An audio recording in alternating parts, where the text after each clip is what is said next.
Well, thank you for joining us, everyone. My name is Tamara DeRitter. I'm the chair for the Rose City Park Neighborhood Association, and I'm also co-chair for the Land Use and Transportation Committee. And so let's go around and hopefully Terry can join us. Kelly? Kelly Davis, I'm co-chair of the Land Use and Transportation Committee with Tamara. Are we recording it yet? We are on YouTube. I don't see the record button on. I'm live on YouTube, which is upper left. Oh, there you on go. My screen. Okay, excellent. Thank you. Just want to make sure. Sharon? Sharon Fuse, Land Use Committee. Zoe? Hello, I'm Zoe. I am a board member and I am also on the Land Use Committee. Greg? I'm Greg Bourget. I work as the lead researcher for, can you hear me okay? No. Say that again. The microphone is messed up. Huh. Get closer. Now? How about now? It's very soft. I can barely hear you. It's kind of like a whisper. I'm not sure what to do about it. I have everything turned up all the way. I'm not sure how to fix that. Let me There we go. Oh, is better. That was better. That's better. Okay. Well, my name is Greg Bourget. I work as the lead researcher for Portland Clean Air and Cascadia Action. Great. Welcome.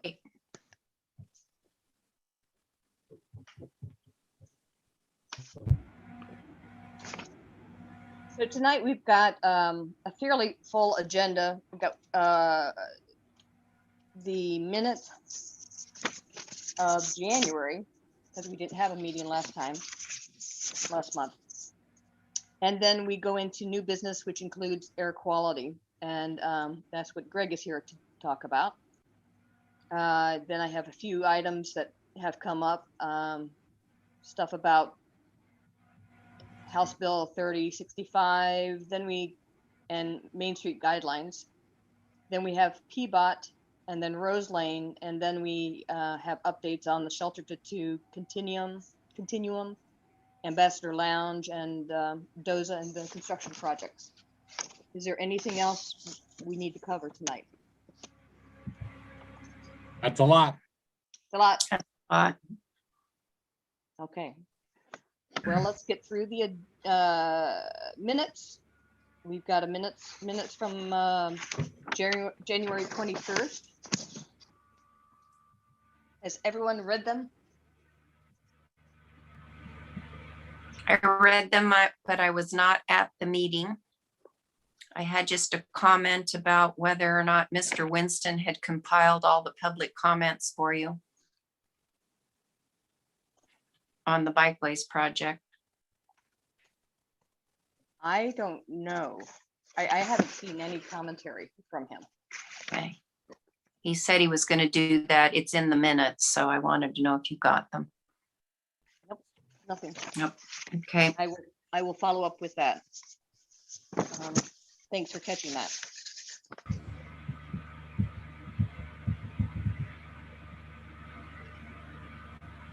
So do I hear a motion to approve these minutes, or are there more edits to be made? All motion to approve. Okay, Zoe. And I will second them. So we've got a motion and a second to approve. All those in favor say aye. Aye. Aye. All those opposed, same sign. Okay, they're passed. Thank you. All right. Now we're going to be going into new business. And I had been contacted by Greg as he had heard about our concerns about air quality in our neighborhood, and they were doing presentations to different neighborhoods to try to get support for some of the things that they are doing. So I'll turn this over to Greg, and let's hear what you have to say. Welcome, Greg. Thank you. Well, we'll keep it really brief. When we started 6 years ago, Portland was ranked as the worst city in the United States for respiratory distress from air pollution by the EPA. And we saw during the Bullseye Glass scandal that the DEQ is not using human health as a factor in the regulation of industrial air pollution. So the Clean Air Oregon program of Governor Brown aims to change that. And indeed, new industries coming to Oregon are now regulated for human health to some reasonable standard, but no existing industry in Portland is currently being regulated. Oh gosh, is my volume low? There's something humming in the background. Yeah, it's probably my fan of my laptop, unfortunately. Okay. But yeah, no existing industry is being regulated for human health at this time. But 4 industries have been called in for a health assessment. These are the most dangerous industries in Portland. And over the next 5 years, we'll see a total of 9 in the Portland area be called in for a health assessment. But you know, that's if you don't live by any of those industries. And so you know, for where you are, you live by a highway. And I spoke with North Tabor last night. Was it last night? 2 nights ago, with their board, and they, you know, we were talking about the highway, and there's a surprisingly low truck count counted by ODOT for that stretch of 84, 205, 205, 205. Yeah, surprisingly low truck count. We're talking like, you know, 180 truck trips a day, as compared to like I-5 by Boise and Elliott, where they have 1,500 truck trips a day. So it's a surprisingly low volume of trucks counted there, but still 150 is enough to be concerned. Portland ranks in the worst 1% of counties in the nation for exposure to diesel particulate. It's the worst airborne carcinogen according to California risk assessments. California estimates that 70% of cancer risk from all airborne carcinogens combined is from diesel particulate alone. So what California did was they banned unfiltered trucks, and by 2015 there was none left. Here in the 3-county Portland area, we counted using ODOT and DMV records that 3/4 of our local trucks still have no filter. So I think that one concern you're going to have is the highway there. And also, am I wrong? Is there a crematorium that's for pets and also a crematorium that's for people in the neighborhood? Is that right?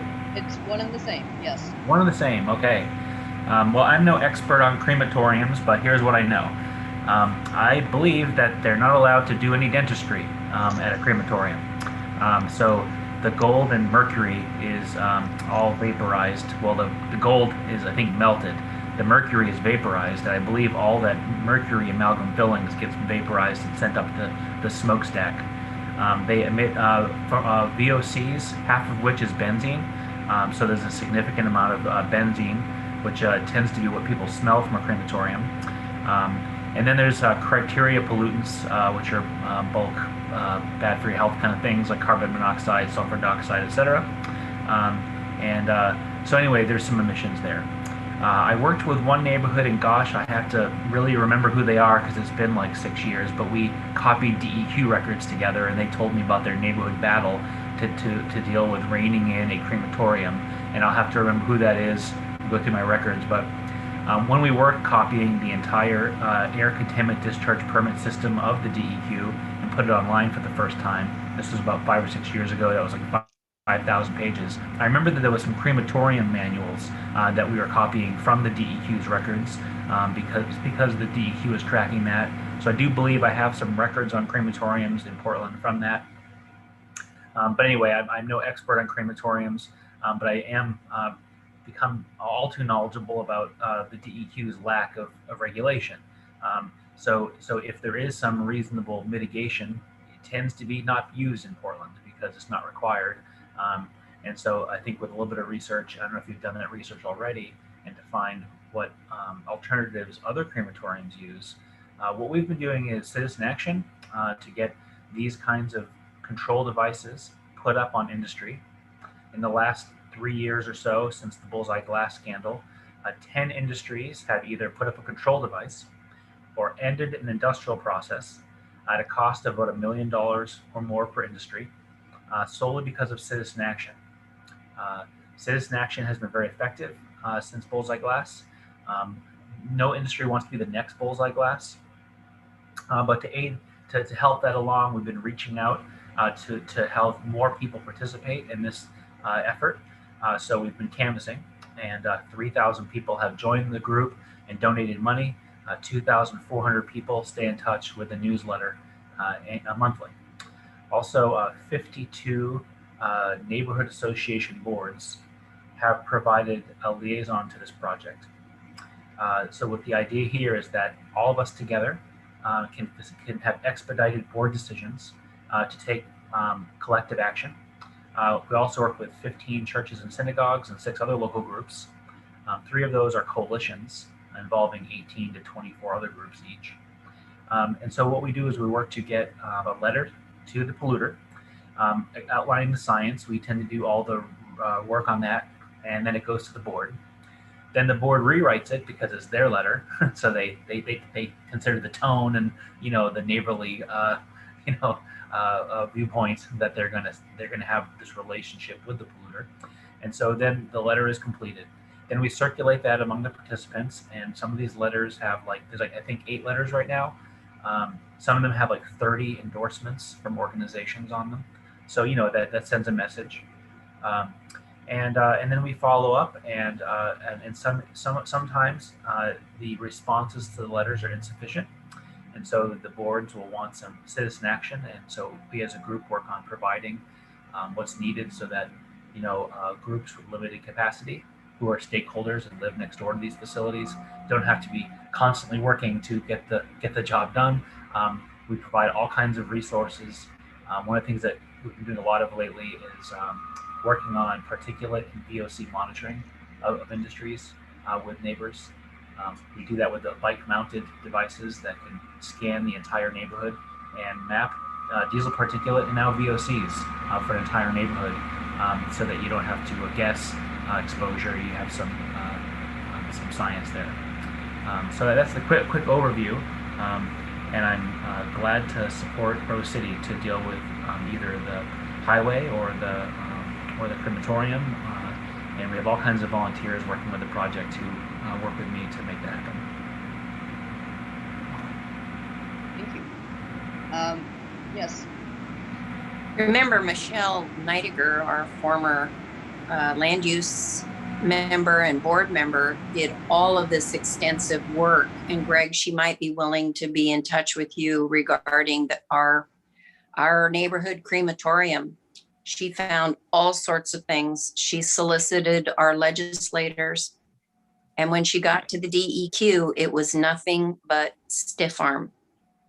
And she could explain much further, but she dug in, contacted many, many people and got absolutely nowhere. Found out that one of their, what are they called, incinerators or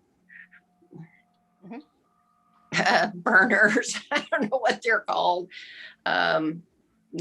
wasn't certified or whatever it was. Anyway, there were lots of faults within this thing, but she got nowhere. It was incredible. So she might be willing to work with you, and I could ask her. I stay in touch with her. She's moved to Corvallis now, but I'm sure she'd be willing to share any information. And if you could help on that, that would be great. That would be wonderful. That would be wonderful. She had found that they had done a construction update and they were supposed to notify the neighborhood, and they never contacted anyone. And so she went back to them and said, you were supposed to do this. And they said, oh, well, Right. So black smoke coming out of the stack, neighbors smelling odd smells at different times. I mean, she did a lot of legwork on this stuff, but and what happens is they tend to crank it up when it's dark, so then you can't see the black smoke.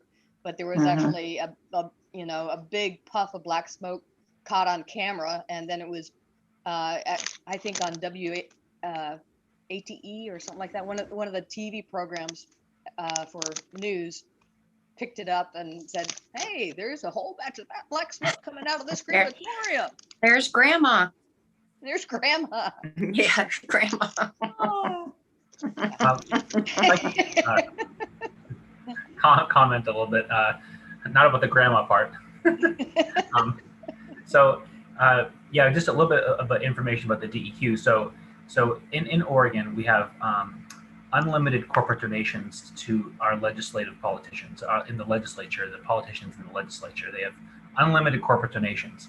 That's illegal in 45 states. So because of that, we have the second most expensive elections in the nation, behind only New Jersey. So that's created an environment in which the DEQ has been serving industry and excluding the public for decades. And when we started, I remember meeting with some of the heads of the DEQ, and they sit me down in their office and explain to me how they can't give me public records. So I said, what I'm going to do is I'm going to sue you, because it's going to be cheaper to pay the court costs, than to pay your illegal fees. And they ended up calling me up that evening after the lawsuit threat, and they said, oh, it looks like we can give you these records. And they wheeled like these 2 carts of records into the room, and we copied them all. And then during Bullseye Glass, that guy and his boss, they both got resigned for health reasons. And also the head of the Oregon Health Authority, she got booted out because she was married to the lobbyist for the Association of Oregon Industries. They're the lobbying group that wants to get rid of regulation. She was literally in bed with them. So that's all changed quite a bit. And the DEQ has changed quite a lot in terms of the Clean Air Oregon staff's kind of amazing. And if you look at the data coming out of them now, it's the best data I've ever seen. It might be some of the best data in the country. Now, they have limited ability to regulate, and also to regulate, they need a health assessment. And that's only going to be 9 industries. So they're not going to even look at that crematorium. It's just not on their agenda. It's not on their radar, and they're not going to pay attention to it. So I think I'm not trying to be all negative, like there's not much we can do. Quite the opposite. We're in Portland and not North Dakota. And they know, industry realizes what's going on, is that because of there's been this tide, of people upset about this topic around the city, and it kind of exploded during Bullseye. Industry realizes that if they really tick off a neighborhood, they're probably going to start fighting back using media, civic unrest, that kind of thing. And they know it's bad for business and bad for them. So I think that industries have been tending to mitigate now. And so I think instead of going to the DEQ or trying to get a law passed, the easiest thing to do is to go directly and knock on the door of the industry and start negotiating, and explain to them, like, here's our concerns, and here's what we have to do if you don't do anything. We have to go to the media. We have to, start fighting your permits. We have to start protesting you. And I think that they must read the newspaper these days, over the past couple of years. No industry, unless they're like Union Pacific, which is like a federal, some of these airports and stuff are like regulated, not even within the state of Oregon. So I think they feel a little bit more insulated, but I don't think that this industry would feel especially. So I'm sorry that you've had that history. I think it's changed a bit. Well, part of the problem as well is it's just a block away from our Normandale Head Start school and Fraser Park. So it's just, within stone throws distance from that facility, and those facilities are uphill from this crematorium. So yeah, that's what I wanted to mention, is that you talked about black smoke coming up the smokestack. Okay, so there's kind of 3 things coming up that smokestack. You have heavy metals, VOCs, and particulate, right? And during the summertime, the smoke might rise up to like 30,000 feet, literally straight up from the smokestack, just rise up into the air and go high, super high, and so on. But during the winter time, there's often inversions. And we have a website that you can go to that tells you in real time whether there's an inversion. And so there's a nifty little chart that's put up by the government, and you can just look at it every day, and it tells you whether there's an inversion. And we're working on logging that data, so we see, like, long term, like over the course of a year, which days had inversions and how long they were, and so on, right? So during an inversion, all that smoke is being pushed down at the ground right by your house. It's being trapped right by the houses. Now, if you want to measure it, measuring heavy metals is probably impossible, because you have to do heavy metal chromatography, which involves labs and chemists, and is very expensive. So instead of measuring it, I think what's better is just look at other studies that show how much mercury comes out of those things, and then just use that as a pretty much you assume it's going to be that. But in terms of the VOCs and the particulate, we can set up a monitor. They're really inexpensive, and they can be set up right across the street, and they can log continuously. And so you know then like what's coming out. And those monitors are cheap and ridiculously accurate these days. That's great. They've all been kind of recently invented. So the DEQ is using a $20,000 particulate monitor, and like the VOC monitors are also like crazy expensive. But now they've come down to like $200, $100 each, and they're 95% as accurate as a $20,000 monitor when used correctly. So I could help you navigate the purchase of those instruments, and we can also interpret the data for you. Zoe? For using those monitors, you said you could help us interpret the data. Is there a way that, I don't know if this is possible, to have the feed from the monitor like directly put on our website or put on an online accessible place so that people in the neighborhood can just access it whenever they want to? Absolutely. So for instance, if you have a Purple Air, I don't want to get too much into the pros and cons, but Purple Air is automatically on the internet because of that's the way their software is designed. And then Chris Eikamp, he's a guy from the Hosford Abernathy Neighborhood Association. Instead of paying $300, he can get you one for $50. And he also has a website. Now I'm sure you could embed the data stream on your website, but it may take some level of, like website design or something. Okay, so that's particulate. And then for VOCs, they do have VOC monitors now that uplink to a phone, and that's useful for scanning a neighborhood. And I'll have to look into these ones that can hook up to the internet. So anyway, I just actually sent an email today about that to all the groups in Portland that want to do VOC monitoring. So the short answer is yes, I think you can do that. But there are some details and maybe a little bit of shopping to get the right version of that. But yeah, what we're noticing is there's this one unit for VOCs that's just $100, and it hooks up to a phone. So it might be the kind of thing where you might want to like take off the data once a week and then upload it, and instead of directly putting it on the web. But some units that might do what you want might be more expensive. But anyway, yes, I think that you can do all that. Awesome. Thank you. Great. So, and we've got Jenny Lyman with us. Hi, Jenny. Hi. So Tamara, Yes. Jenny has expressed some interest in joining the Land Use and Transportation Committee. So I invited her. Great. She has a transportation background, and I think she works for TriMet. So she's really interested in our transportation side. So I was bold enough to send the invitation to the meeting today and told her we would love to have her on the committee. Great. Welcome, Jenny. Thank you. Yeah, sorry I got my camera off. I was making salad and now I'm eating. And Jenny lives in the neighborhood? I do. I live at 63rd and Broadway. And I've been here about a little over 5 years. And yeah, I've been a transportation engineer for like 20 something years. So You're kind of. And who do you work for? I work for TriMet. I used to be a consulting engineer before that though. Is that a problem, Tamara? I mean, for some of the things that we actively oppose that TriMet does, I mean, is that an issue? I would think if she's working for a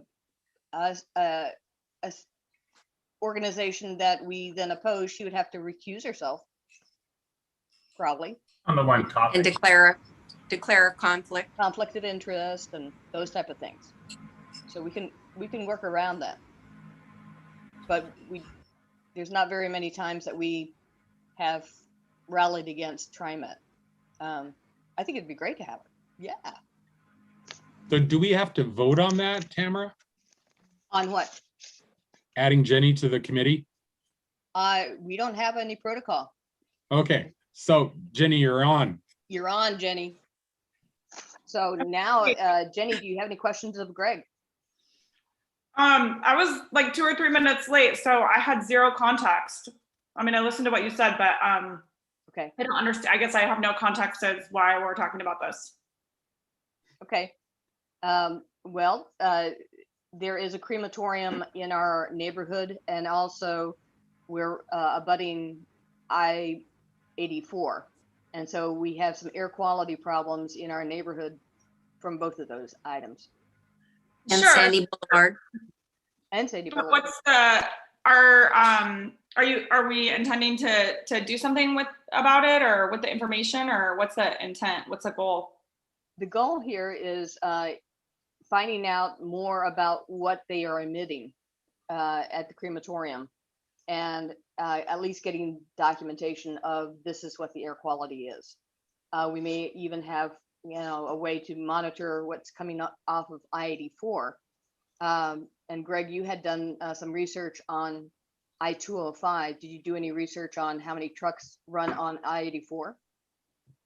Yeah, I-84 is a, let me just pull up can you screen share me? I could show you. Yes, I can. But you know how. Yay. I'm gonna go Oh, you dark just- again so I can not eat in front of you. Okay. Greg, you should be able to click on the screen share at the bottom, and I gave you permission, I think. Okay. All right. Can you see what I see? Yep, I see an eagle. Eagle. Okay, let me get to a different screen here. So I want to get to Portland Clean Got a Air. fish. Let's take me a second here. /diesel. And go to ODOT. So yeah, ODOT had never released their data to the public, and we got all the data from ODOT and PBOT, and released both of them. And I made them on these interactive maps, which are on our website. And it's taking a moment to populate here, because I'm trying to do video conferencing and download a map at the same time.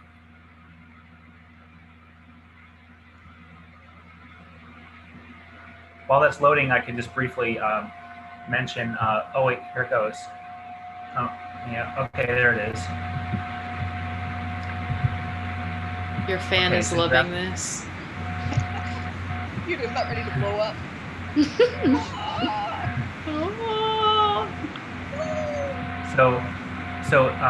So here we go. So here we have like 165 truck trips a day, quite low for a highway, but high to live next to, but surprisingly low for a highway, I think, compared to the 1,500 truck trips a day on I-5. And you're asking about 205, right? No. I-84. No. Oh, I'm sorry. Which one? I-84. 84. So just 84? Yeah, that's what abuts us. Yeah, just 150, 180, quite low. Whereas like over here, it's 543. Over here on 205. So surprisingly low for a highway. And then I think, but then on there wasn't a lot of samples taken on Sandy, but Sandy had 368 on this sample done by ODOT here. So there might be a lot on Sandy, like more than 84. I find that very hard to believe. I know, right? I usually find their stuff pretty expected, but I was very surprised by the 84 and Sandy numbers. And how about the 150 railroad? trucks pass me when I'm on I-84 every time I get on, so that's incredible. Yeah, and it's like it wasn't just one study one day. Every one of these dots on 84 represents a different sample taken at a different time. And the dots are for those specific areas? It's where they threw a rubber strip over the road and counted Okay. for 24 to 48 hours, and then took a 24-hour average. Because I hear like a lot of loud engines and revs and drag racing, because I live like right where that dot is under Rose City Park. Like I live right on Wisteria, and so I hear a lot of noise, but when I look out my window I don't see a lot of trucks, so 84 seems kind of like a lot to me. Yeah, so let's see, where's Zoom? So I think if you want to answer that question, I think the easiest way to do it is so we have 14 bike mounted particulate monitors that hook up to a phone and record GPS coordinates. So we're working with a bunch of neighborhoods right now, and we lend the equipment for free. They're like $300 a monitor, but we lend those for free. And then you provide the bicycle riders, and they have to ride between 10 a.m. and 1 p.m. and all the data has to collect in one day. That's the way it works, so you don't compare apples to oranges. It has to be all at the same time in that narrow window when the diesel particulate, when particulate levels have been shown to be peaking and plateauing citywide. So you scan the whole neighborhood, and then we charge $50 for the first map and $30 for each consecutive map because we pay a GIS technician. But one of the guys on one of the boards is a GIS technician, and he's scanning his neighborhood, so he might be able to do some of these for free. Anyway, what it does is it produces a map of the gradient of particulate for the entire neighborhood. And we're working on buying a anemometer because wind direction is a huge factor here, and wind speed. There are some of those up around the city, which we have on a web page that gives real-time information. But anyway, you can map your neighborhood. And also North Tabor neighborhood is interested to work with you on this. They mentioned that at their board meeting. They want to do both VOC, I think, and diesel monitoring. And so they would be a team member. You could do both neighborhoods at the same time and that kind of thing. And that'd be great.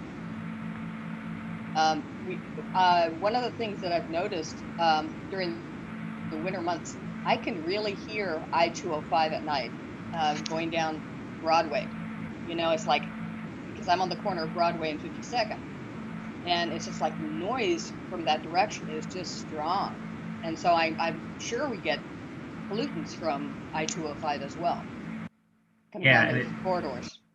It probably drops off quickly. So people who live right by the highway are going to have exponentially more exposure than people who live just 4 or 5 blocks away. But all that is shown when you take this, when you take these readings. So what I would propose is that, well, it'd be nice if there was a liaison from Rose City working with this citywide movement. So you'd be the 53rd Neighborhood Association to provide a liaison.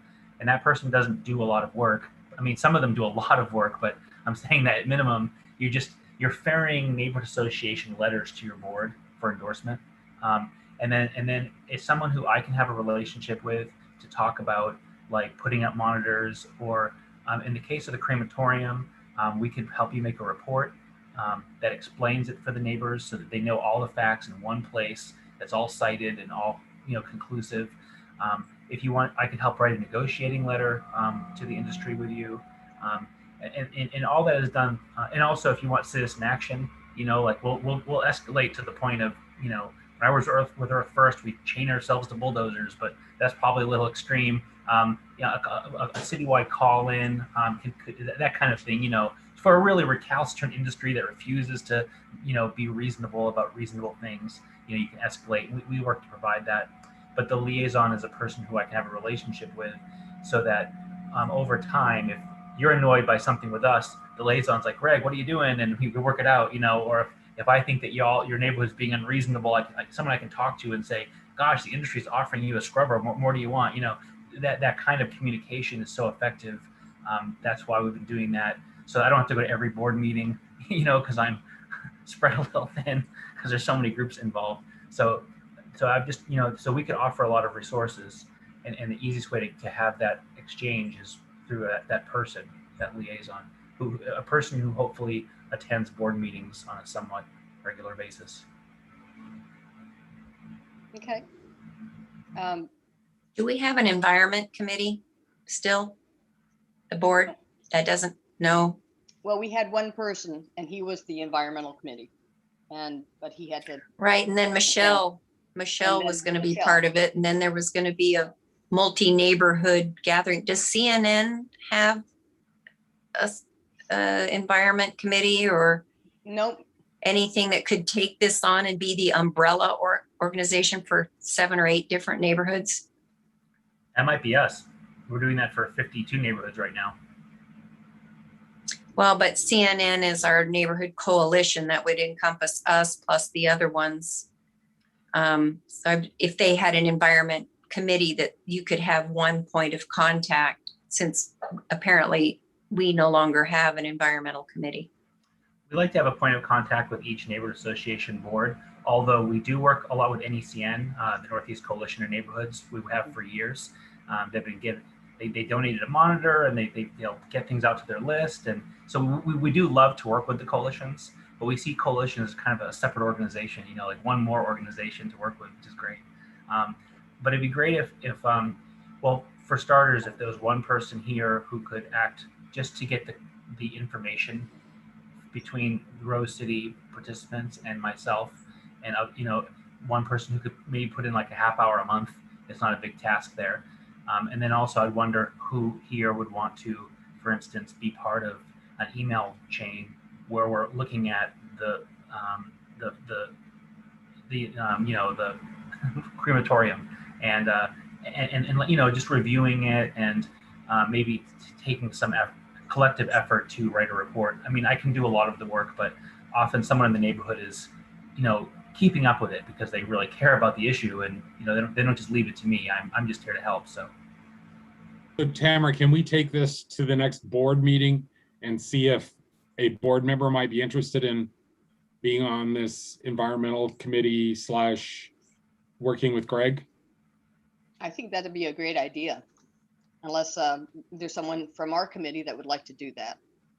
And I know that's kind of a quick thing for Not maybe me. Jenny to step up to, or Zoe to step up to. I don't like to drive behind buses. I vote for Jenny to do it. This is Jenny's first meeting. Leave her No. alone.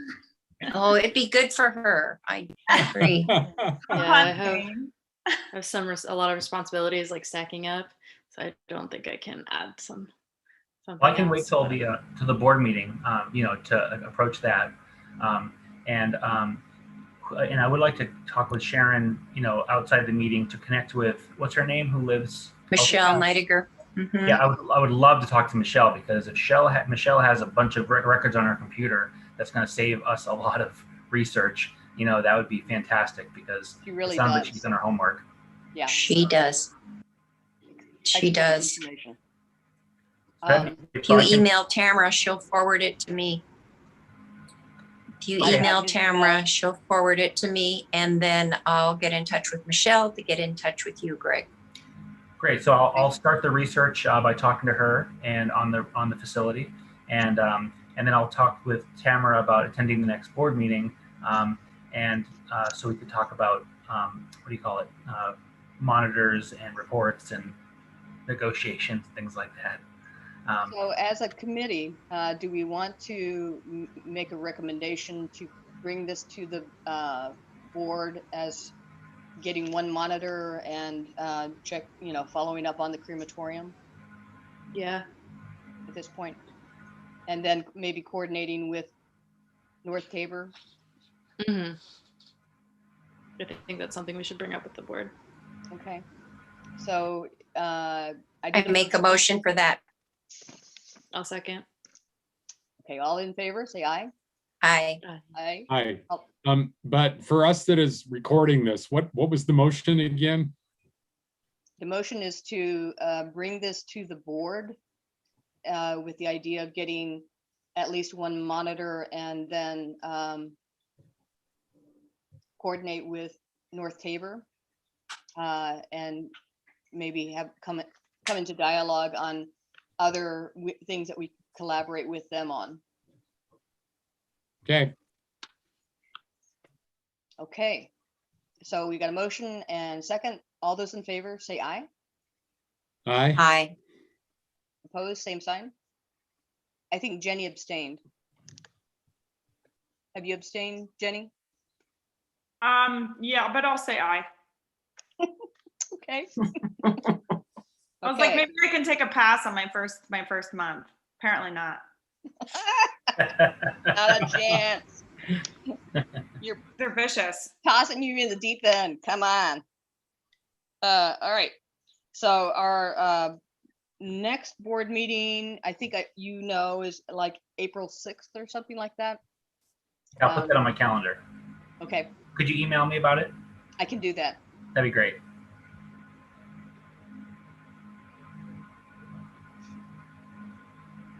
Thank you so much, Greg. You can stay along, and we've got a nice full agenda you can attend if you want to stay with us. I'll hang up, but I'll be in touch with you, Tamara, about the things we talked about. I'll forward you some information about monitoring and home filtration, and you know, there's all kinds of options we found. And if anyone wants to talk to me outside of the meeting, you can just go to our website, and my email's right there, and you can talk to me on the phone or text me or whatever. I'd love to answer any questions you may have about the facility. But it sounds like I'm super interested in you guys, but I'm just way overextended. Sure. So that's just kind of where I'm at this point. Yeah, we'll find the right person in the neighborhood who can put some work into this. Okay, sounds great. Thank you, Greg. Maybe the environmental committee will get resurrected. Maybe a newsletter so. or something. We'll Thanks get the person who lives in the neighborhood who bicycles around that would like to join our board. Yeah, I read a lot of articles for the newsletters and for the neighborhood association newsletters. So also just putting out the word into the neighborhood. I find that there's always a couple of people in every neighborhood who's thrilled to finally address something like something they've lived next to for years and years. So I'm sure that person's out there. Yes, I'm sure they are. Okay, let me make sure that we add that to our newsletter. And I'll hang up, but when was that board meeting again? I believe that's April 6th. Okay, I'll put that on my calendar and I'll be in touch. Okay, sounds great. Thank you so much. Thank you for having me. I think we can probably skip the House Bill 3065 and the Main Street designs. I have some ideas of bringing someone to our next land use meeting who has done the Main Street designs for division. And she's very, those type of design guidelines have been adopted by 3 other neighborhoods. And they offer good language by which you can talk to developers about articulation of windows, all sorts of different design things that most people don't have in their portfolio. So when we're talking with a developer, we can start speaking their language. And these are Main Street design guideline ideas. And anyway, I've got Heather Flint Chateau coming to our next land use meeting, if that's okay, to talk about those. Okay. Is that something similar to the Division Street design guidelines? Because I saw the Main Street word in that. Yep. Same thing. She's the one who compiled those. The Division Street design thing? Mm-hmm. Oh, so the Main Street design guidelines is the same as the Division Street design guidelines? That's the same thing? Well, or they're similar? There are characteristics in that could be specialized for our neighborhood, so there's okay. Each one of these have been done, I think pretty much free of charge, and that these neighborhoods have adopted, and they resemble one another in certain ways, but they've got more specifics of what's unique about this neighborhood versus Hawthorne or something like that. So okay. With moving on to, can I ask a question? Yeah. Can I ask a question? So would that only apply to certain streets or certain blocks or? Design guidelines? Yes, it would be along commercial sections of the city, of our neighborhood. So the ones we have in our neighborhood include along Halsey, Mm-hmm. Fremont, and Sandy Boulevard, and a little bit along spots on 57. Thank you. So Tamara, we're going to talk about HB 3065 and the Division Street Design Guidelines with Heather at the April meeting. At least the Main Street guidelines.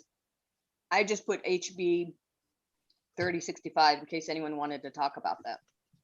When is our April land use meeting? Third Thursday. Anyone got a calendar? It's the 16th. 16th. Oh wait, sorry, 15th. It's when, oh wait, they extended taxes, never mind.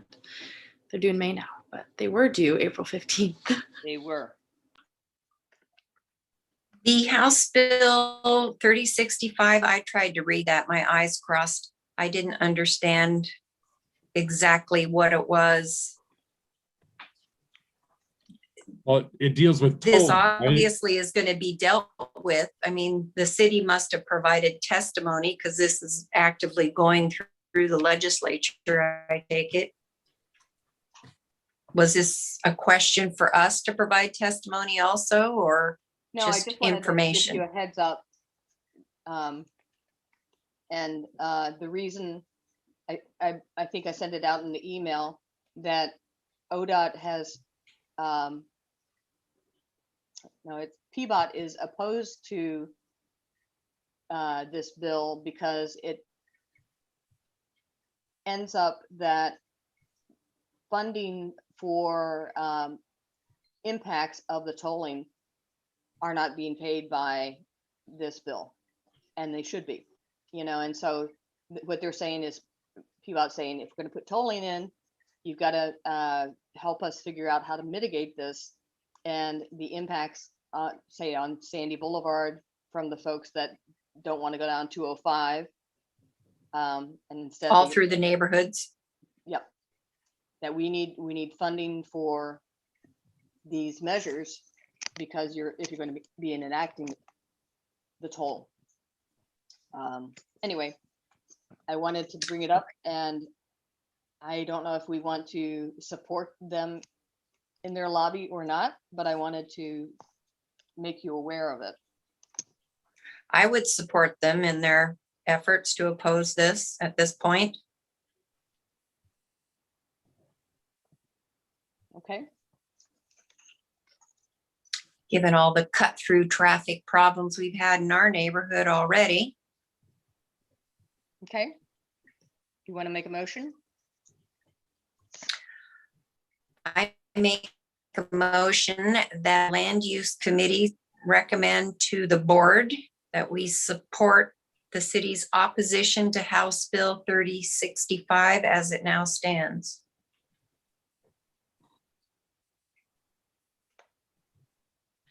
Do I have a second? Second. Okay. All those in favor? Aye. Aye. All those Aye. opposed? Same sign. And we've got Nick Gross now. I'm not sure who Nick is. Hi, Nick. Hi, everyone. Can you hear me? Yep. Yeah. I'm trying to turn my video on. Yeah, thanks for letting me hop in and listen. This is my first meeting, as I mentioned in the chat, and I live in the neighborhood and work in transportation and land use. So I thought I'd chime in, or at least listen in, and hear what is all being discussed. So thanks for letting me join. You bet, anytime. We were just talking about House Bill 3065. And I don't know if you've seen the information that came out of PBOT about that. It's about ODOT doing tolling on the freeway, and then PBOT was saying you need to give us some funds to deal with mitigation. Which makes sense. Yeah, I am a little familiar with that House bill, but having just read some overviews and things like that on the PBOT website. Great. Great to have you. Thanks. Okay. So how did that vote go? Did it pass to It did take pass. it to the board? Sorry. Okay, Yes, it did pass. all right. Sorry. Okay, letter of supporting the opposition of House Bill 3065 will go to the board.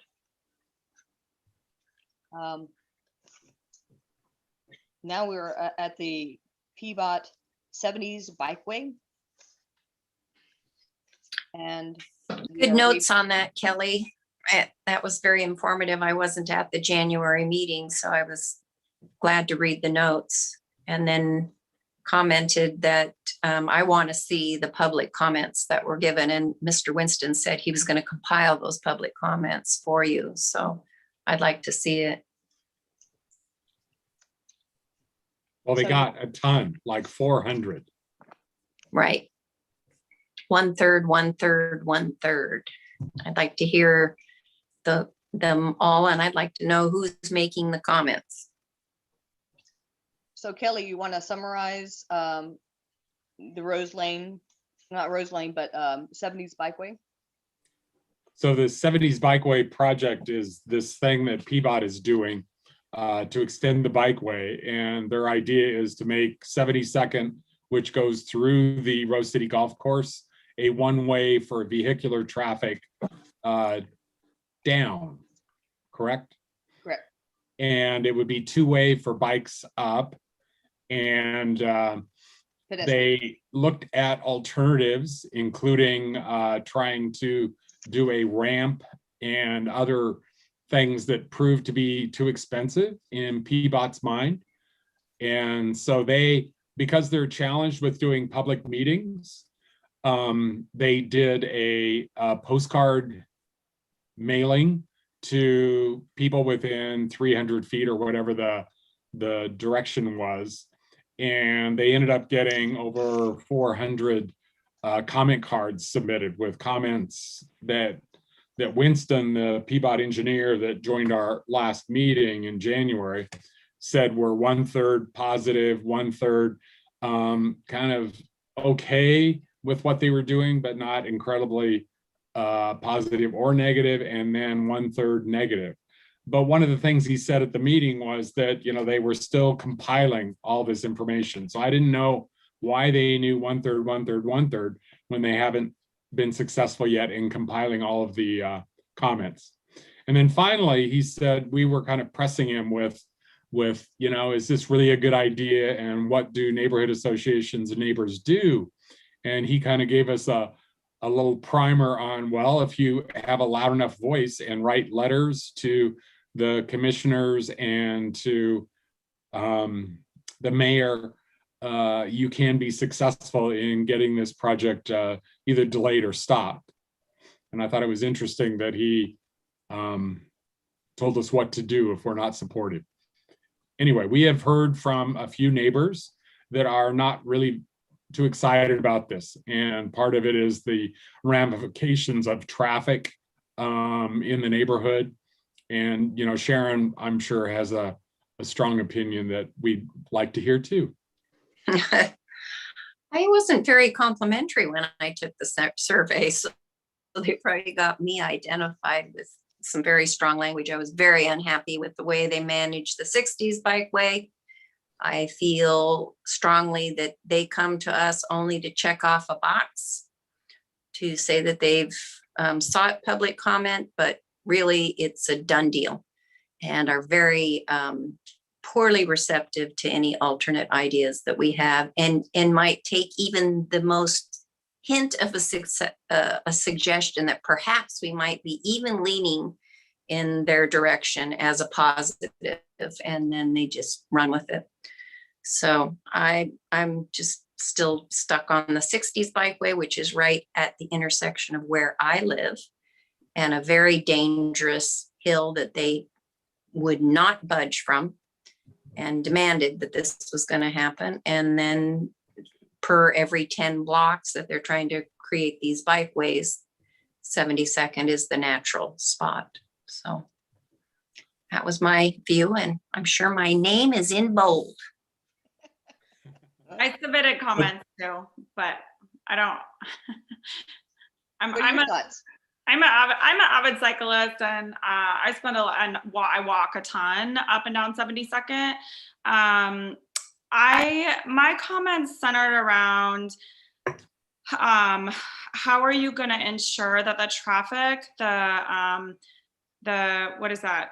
Which direction they're closing, but the uphill traffic, how do you ensure that they're not going to cut through all of the streets between 72nd and 60th, or is it 57th, whatever the next busy road is? Because there's these little tiny streets on these steep hills that go up that I think can't accommodate safely all the uphill traffic that currently goes up 72nd.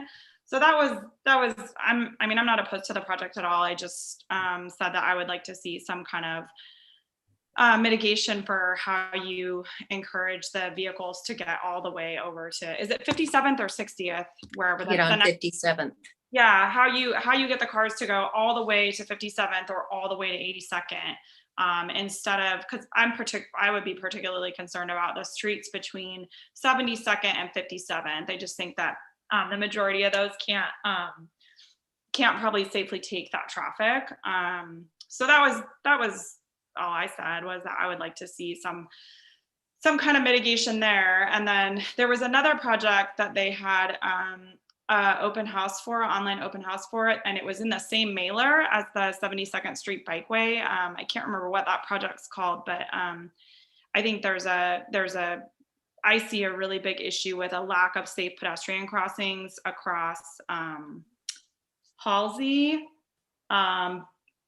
east of 60th. So like I walk to the Max a lot, and there's like, you don't want to walk on 60th because the sidewalks are like this big, and people tend to, I think, stay away from those busy roads for pedestrian activity. And I think there's like 20 something blocks from 60th to the east with no pedestrian crossing. So those were kind of what I rallied around. I'm not opposed to, like I said, to the 72nd Bikeway. I just think that if it can be done well, if there's some mitigation to prevent the cut through traffic. And what would you think that mitigation would be? I mean, I don't know how to mitigate, a swarm of bees. What do you do with the cars that need to go north? Mm-hmm. Yeah, I guess I didn't put any thought into what the particular treatments would be, but I don't know. They don't care. They don't care. I felt really like, it made me feel really weird when Winston was talking about, like, when I had mentioned potentially putting a light up at 72nd, and he was just like, but it would be really expensive. And I'm like, well, like, shouldn't you have the budget for that, for making it like accessible, and then like putting the light up? And it's just like, if you put the light up there, I'm not an engineer or an architect or anything, so I don't really know, but I'm like, if you put the light up there, it might help. And then I felt kind of like that question was like swept under the rug, because he was like, it's too expensive. And I'm like, aren't you PBOT? Like, I don't know. Isn't your budget big? It's a good question. I like that. How about you, Nick? So I am quite familiar with this project. I'm not sure if I formally submitted comments on it to PBOT.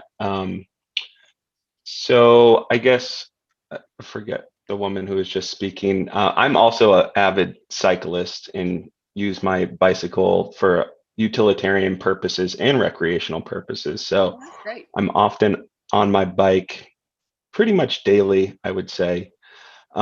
I generally am in favor of neighborhood greenway projects. This one did catch my eye. More of a question of money well spent. The idea, and you probably all know this since this is a transportation focused group, but the idea with these greenways is to create a lower stress, more comfortable place for people to walk and bike. And I feel that the 72nd segment through the golf course is already quite comfortable to bike on, maybe not walk so much. I don't think there's sidewalks. So in theory, I'm supportive of the neighborhood greenway concepts, but at this location, I don't know how much added value it would provide. And it sounds like And there's the obvious sort of consequences with that, cut through traffic and things like that. So I don't have a strong stance either way. I'm sort of pulled in each direction. But to Zoe's comment on the signal or the traffic light, were you thinking, was your idea at like 72nd in Sacramento, or was it on the Tillamook side of 72nd? I was thinking up, I'm not really good at street names, but the North Crossing, like 72nd, the North intersection. Because I walk around the Rose City golf course as like, sometimes I'll run, most of the time I walk, but like I walk up there and it's just like kind of scary with the cars going, and maybe a light would help, maybe it wouldn't. But they also, like, I included I was like, what about including the sidewalk? And he said that incorporating like a ramp to make it accessible was what was like pushing the price up. And that just kind of rung wrong in my ears, because aren't we supposed to be making the neighborhood more accessible with, like, regardless of budget? Or shouldn't that be like where we're putting the budget with accessibility, and then like making it safer for walking? Because it's not that safe. Like, I feel fine walking on it a lot, but also don't feel safe. It just depends on the cars. Like, I'm like, do I trust this car or do I not trust the car? Because I'm just like, you got to make that snap decision, you know? Yeah, exactly. Like, stare at the driver, like, can I trust you? Yeah. Yeah. Well, go ahead. Oh, I was just going to say, so I'm here speaking on behalf of my personal opinions and beliefs. I do work in transportation as a transportation professional in the city of Portland. I don't work for PBOT. I work for a consulting firm. We work with PBOT on a lot of projects. I guess my point is there's a lot that goes into planning for a traffic signal, and a lot of considerations, warrants, and thresholds that need to be met from a vehicular capacity. And I would guesstimate that the intersection you're talking about it's not really in the ballpark for volumes or speeds or turning movements. I do completely agree with you that it's a strange intersection. It's sort of skewed. It has a strange approach coming up from the golf course. There's some sight distance issues there, and people do tend to move pretty quickly along that street, that Sacramento. But I think there's also implications with the signal that people may often overlook with idling cars, continued CO2 emissions for a car that may be stopped when they don't need to be. There's impacts to the immediate neighbors right there at that intersection that I'm sure they're having impacts with speeding cars or loud cars, but I think there's a lot that comes along with the signal as well. So just my 2 cents. Yeah, thank you. I don't have a background in transportation, so I just like, put a light there. It'll fix the issue. Well, I do know that one of the big problems that Winston was talking about with the accessibility is they have to meet ADA accessibility, and that has a maximum grade, and right now the road is a much higher grade, and in order to get to the maximum grade, you have to do a lot of switchbacks, and that just consumes a lot of space and a lot of fill and all this other construction that wipes out the greenery and all the trees, and it costs a lot of money. And what do you have in the end product is something not so nice. So how do you overcome that? And if you have a pre-existing roadway that is at a certain grade, then it makes it a lot easier just to use part of the roadway. Yeah, it's essentially grandfathered in. Right. But once you touch it, then you have to meet the ADA standard compliance, and that's where all the ramping comes in. Yeah. Well, it's too bad that they couldn't extend the sidewalk on the side. I know that sort of things, hit further north before you hit the real curve, that path along the brambles in the dirt that goes up to Sacramento is a pathway that school children use to get to school. They get from living on the other side of the golf course, and as well as that very concentrated apartment complexes that are there, they walk up through and then through that switchback to get to Roseway Heights and then soon to be McDaniels High School when it's completed. And it's very heavily used. So it's really too bad that they couldn't fix another problem there. Well, maybe that's what we And need to create say. a comfort zone for two school.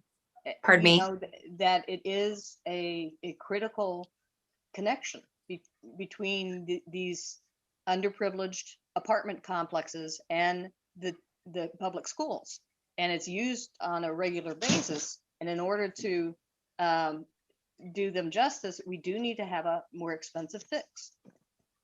But, Yeah. doesn't the Greenway project, I mean, that's for bikes and peds, and the width is, I can't remember what the width is, but it's substantial. So doesn't that solve that problem because it gets you a safe pedestrian access up to Sacramento? To walk in the street? Is that what you're talking about? No, but if the 72nd Greenway project goes through, then that northbound lane is all for peds and bikes, right? So you have, like, doesn't that solve the problem of the kids getting up to Sacramento because they've got a safe pedestrian way? Well, they can walk along the gravel sidewalk that is there now, full of potholes that collects water. And so in the winter, they're literally walking through mud puddles to get in there. Yeah, I'm super familiar. So now they can walk in the street. So now you're saying that they can walk in the street, but before they hit the curve, the steep curve, they deviate off and walk a very steep uphill path along bramble there, get up to Sac. They don't walk along the curve and go up that way. Well, So if this project could work on that also for a safe schools pathway, that would be helpful. I don't think this project it.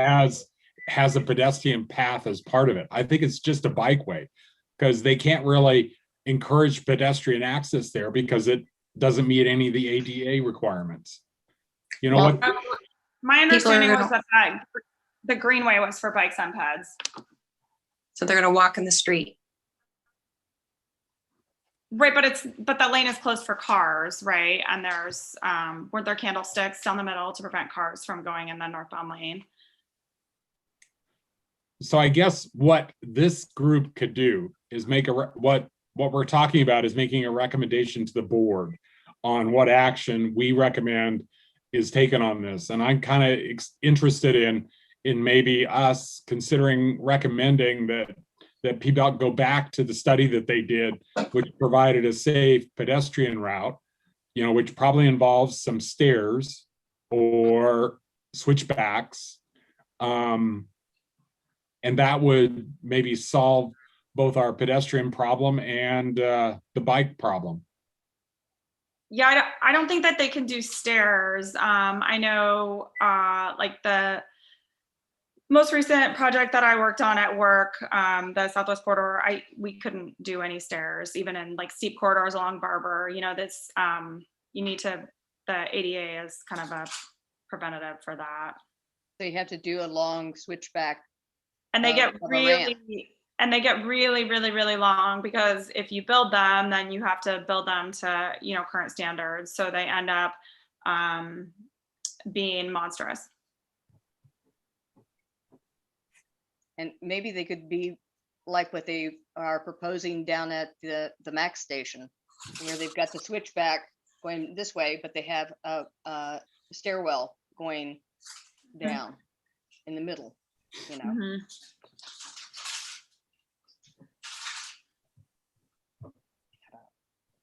It's not a particularly safe area. Yeah, agreed. I mean, I walk on that slippery, I walk on that mud path too, because a couple times I've gone on the street and yeah, there's no visibility there. So yeah, the street's frightening. And Yeah. the path, I'm older. It's that gravel on top of hard packed dust is very dangerous.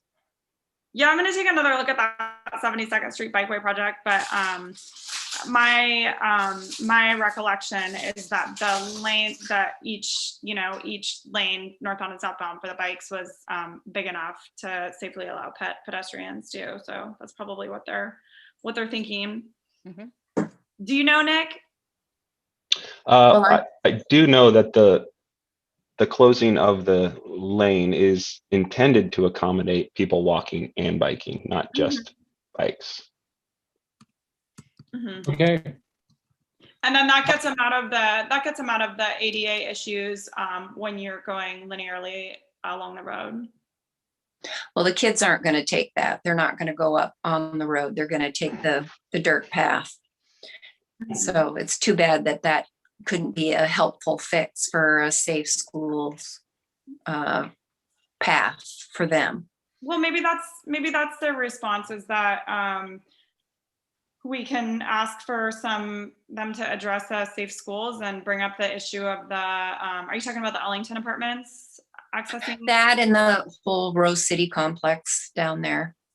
Yeah, I mean, maybe we can say something like that, and maybe they can block that access way so the kids are only going on the safe, what's now this new safe greenway. I mean, I don't know, I think we could probably ask for some additional, looking at additional things there that would probably be well received by them. Blocking it would probably go over like a lead balloon. What were you suggesting, Kelly, about taking to the board a question about how to respond, or with the specific response to study? At our last meeting, it seemed like we were leaning towards writing a letter of opposition to this 72nd Bikeway project and the closure of that roadway. In this discussion, we've talked about some other alternatives too. So if we are going to make a recommendation, we do need to make a recommendation tonight. And and then it would go to the board, and the board would choose whether or not they want to go with it and forward it on. Do you guys ever consider, if you oppose, do you just say that we oppose this, or do you consider saying, hey, we oppose this, but you could gain our support if X, Y, and Z were implemented? That's typically what we do. Okay. Yeah, we try to be more constructive with our concerns. Yeah, I think that would be more successful. And it would have been helpful if he would have collated the public comments. And so we know from which geographic location that they come for. We know that there are certain advocacy groups that know about public comment and then go and send their drone over there to stack public comments. We saw that on the 60th issue of consideration of that for the 60s bikeway. Yeah, we had a lot of. And so I want to hear from local people outside of our area. So. Exactly. I want to hear from local people what local people comments are, including the people exactly at that intersection Zoe is referring to. What did they think? What do people east think? What do people down along Tillamook think? And, we're left in the dark at this point about that. I know my own personal opinion is I don't trust what they say, and I would be opposed based upon what they did on 61st and Snake Hill. And they didn't even have the courtesy to tell us that they were going to go through with this. And here they have their surveyors down surveying. This is just all backwards in my mind. They make a decision and then just check us off on a box. Is there a place that I can go to find more info about what happened with the 60 bikeway? Because I think talking about it now would be a lot, but I wasn't here when this happened, and I'm interested to learn more about it. You can go back in our minutes. Yeah, over the last 2 years, at least. Year and a half. Yeah. Yeah. The trouble is the minutes aren't all posted. So that could be a problem. I've been looking for the right time to ask Nate if he would post all the minutes. Yeah, Nate from way back when, Nate? nope. I Nate know. Ramsey. He's the Nate new Ramsey is kind of our Oh. website facilitator. So I think we still don't know enough to make a decision because we're kind of all over the map. I tend to personally think that this isn't a bad idea, but it's not really the best idea.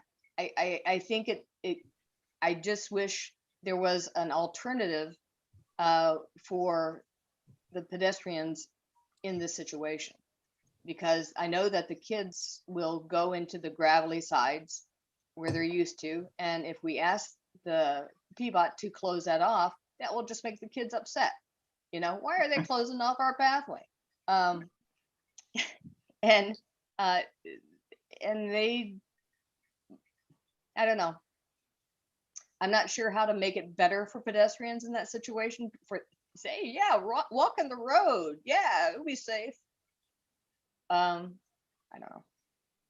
That car is speeding down, and they're supposedly walking up through this dark, slippery place. Would they Cars add speeding like down.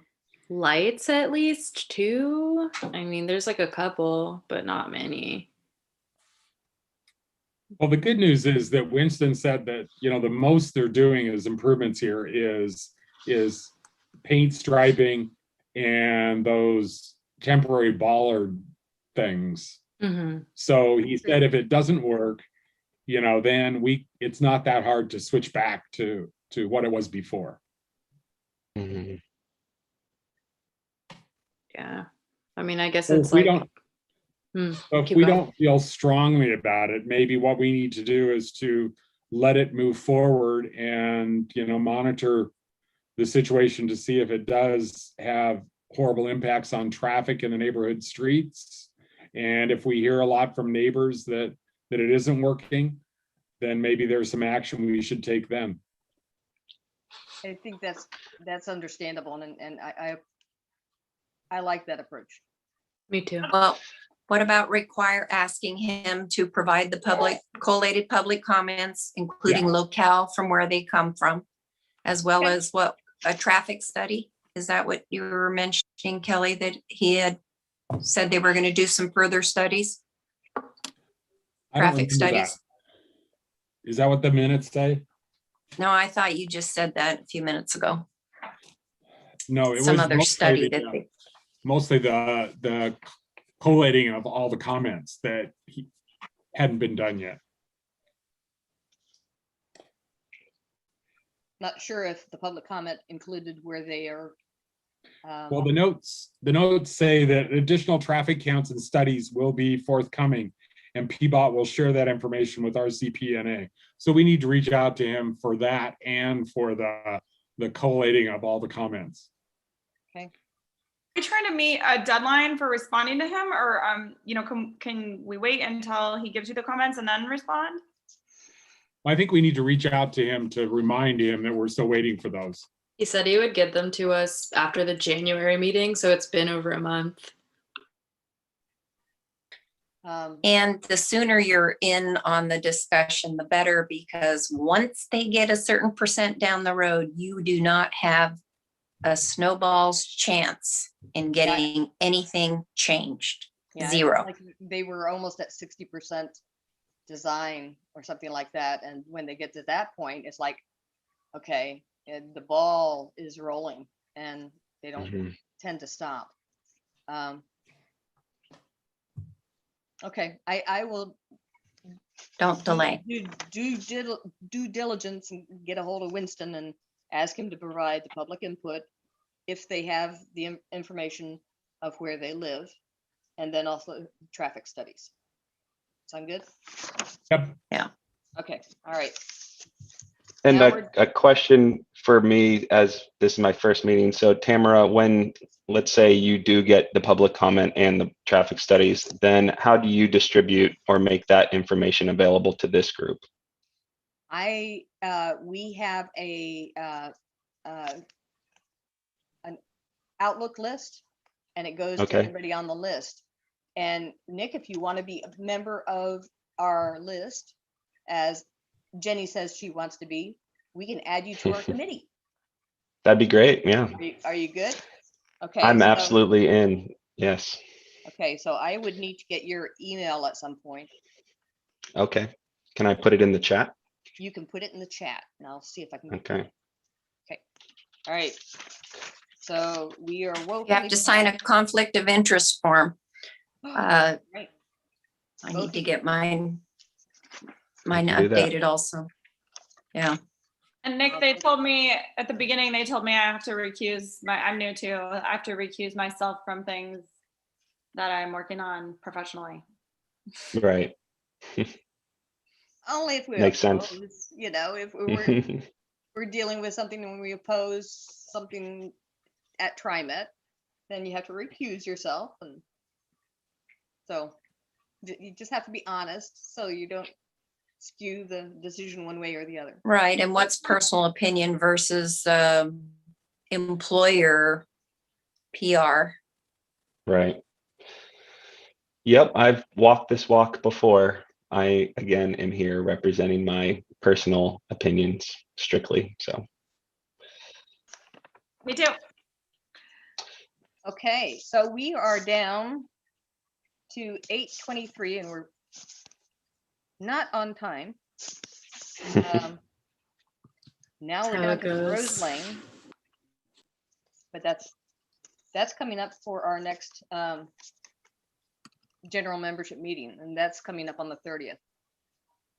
So what I would like to do is find out from you folks what questions you would like to forward to the board as to consider us raise. I'm thinking, you know, what are the top 3 questions that we as a community, as a Rose City Park, want to raise to April Burkelson, who's doing the presentation for our community. Yes. So this is just like, is it for sure that Rose Lane is happening, or is it still in the like debating, working things out phase? Because I was just a little confused on that. They've already made changes. Okay. Yeah, they've already made changes. Like they are. I haven't been driving much these days. Yeah, they've already put up no parking signs down past 82nd.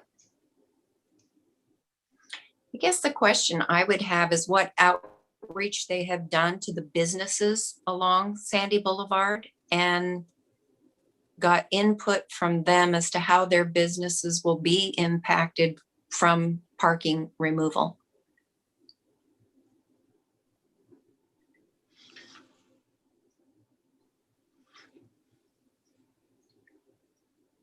Everybody's hurting now. It's going to hurt even more.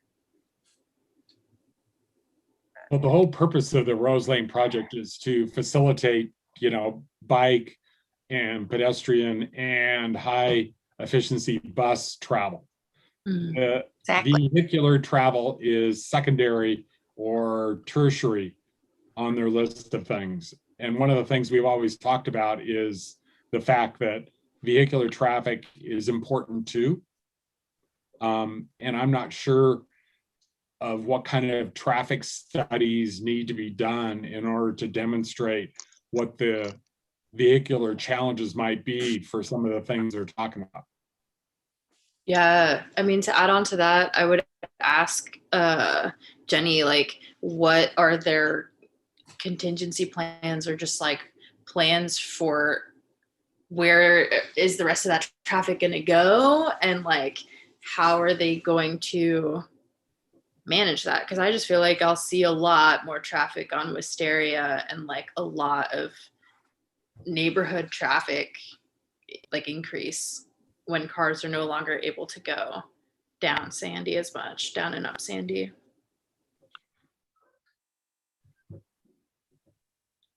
Sandy's a major thoroughfare, including semi trucks. Evidently. It's a freight corridor. So to change this so dramatically is going to have major impact on neighborhoods, on 57th, on Killingsworth, on the businesses. And so I want to know what specific impacts the businesses have they been reached out to, and do they understand what's going to happen? Yeah, I don't know that I particularly have an issue with Portland focusing more on pedestrians and bikers and more environmentally friendly traffic methods. I just am worried, like I was saying before, about just cars suddenly zooming through the neighborhoods because they can't, because Sandy's like slowed down or is congested or what, you know? For sounding like Terry, who can't defend himself right now, cars are not going away. And the pandemic has absolutely skyrocketed the demand for sport utility vehicles. They are sold out, and RVs. People don't want to ride mass transit and be around a bunch of germs. People are making the choice to drive their cars. So it'll be curious to see what happens in the next 2, 3, 4, 5 years with this issue. I'm not getting on a bus. Sorry, Jenny. I'm not getting on a bus. We all might end up driving around electric golf carts. Just That's never right. know. Would love that. I said that. They need to make that lane big enough for my golf cart. That's right. But private vehicles are not going away. So my 2-minute lecture, Sharon, is that put yourself in a place before iPhones, and then trying to think of, okay, in the future, are we going to have iPhones and our lives are going to revolve around these stupid little devices?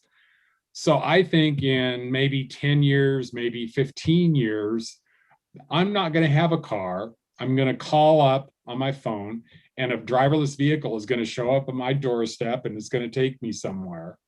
You know, I think the future might be more in that direction than people struggling to hold on to their family car. So even though But we it's may still be a car. It's still a vehicle. This is what I'm saying. Whatever mode it would be, it's still going to be a vehicle, not a bus where you're going to have groups of people in. I'm more than happy to call up an electric vehicle to come pick me up, but they're going to drive me somewhere on a road.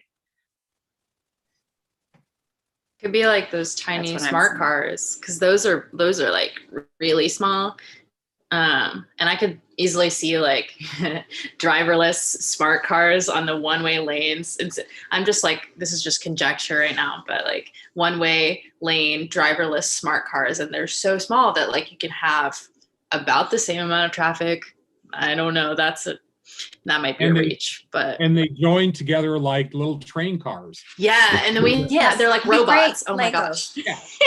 Little Legos. I came up with that design back in undergrad. You know, it's like, how can you get everybody just kind of line up and then go like a train down? Like a train, but everyone has their own individual little like, yeah. I mean, pod, exactly. The pod conveyor belt. Podcomotive, like locomotive. Podcomotive. I like that. But until that happens, Sandy Boulevard traffic might be hugely impacted. And what are we going to do about that? So are your concerns, are the concerns strictly cut through traffic and businesses? Is that what you guys are yeah, cut through traffic would be more my concern. Yeah, I mean, I feel like, I said something like this when we were talking about 72nd too. I mean, I feel like there are definitely treatments that can be implemented to help prevent cut through traffic. And I don't think bringing that up and suggesting, you know, that they look at that is out of line. But I guess I would just like to know like what they have in mind, because I have no idea, you know, because like they could be thinking about it and have a plan in place, but I haven't yet really been informed about like what their plans are. So maybe that'd be something like that they would present Yeah. And I mean- maybe also, one thing that I would be interested in is how are they going to address the fact that it's a freight corridor? And because that level of travel is not going to go down. So we still have a freight corridor, and then we're moving all the freight into just 2 lanes, at least at the intersections. So that would be a concern for me. Because it does get a lot of freight up and down.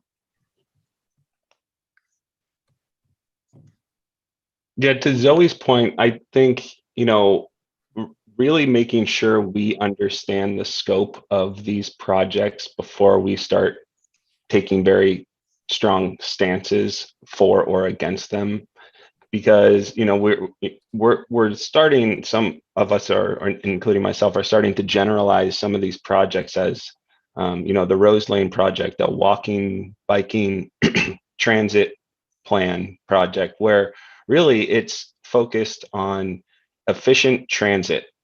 It's not related to bike lanes on Sandy. It's not really related to pedestrian improvements.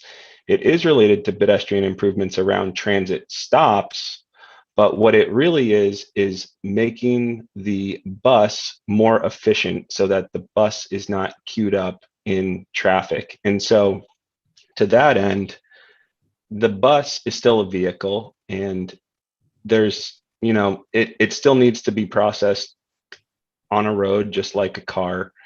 And so I guess my point is, I think, we're talking about cut through traffic and these issues that may not be as relevant to the project as we think. And again, I am not involved at all with the Rose Lane projects or anything to do with transit. But I do know that some of the work that has occurred downtown, where they're starting to stripe certain lanes red, it's really just a bus priority. And so when the bus isn't there, you can use the right turn lane, but there's certain ways that the bus can communicate with signals as the bus is approaching to allow it to, get a green light. It can allow it for a bus pass lane so that when the light is red and everyone's pulling up to the light, the bus is allowed to go around basically to the front of the line so that when it does turn green, the bus is just in front of the queued up cars. So I don't want us to get too far down a path where we're just against the project because of some of these ideas that we think are going to be implemented. I think we should really take a closer look at what specifically is being recommended in the scope for the Rose Lane project specific to Sandy, I think is where we're talking about as it would impact this neighborhood. One thing that I remember Terry sharing is that they are proposing to make access from Alameda one way westbound and not eastbound or something like that. Do you remember what that was, Kelly? I don't remember at that. 57th. It was going to shut down, I think, the travel going eastbound from Alameda onto Sandy. And that was going to really impact the church and maybe German American Society, those folks there on Alameda. And I'm not sure why they were doing that other than to try to facilitate a quicker light at 57th and Sandy. So I think that's one concern that is going to be out there. Has someone from PBOT representing the Rose Lane project come and presented the project to you guys? They are going to come to our and present at our general membership meeting. And they were at CNN, weren't they, in January? Right. I've got the Rose Lane project up right for the Rose Lane project is giving buses and streetcars priority on the road. That's what it says. So, I'm sorry, a private vehicle and a bus are completely different. I don't want to mix those two terms.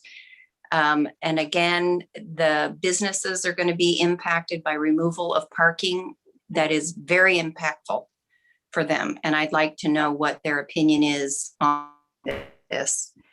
And so this isn't the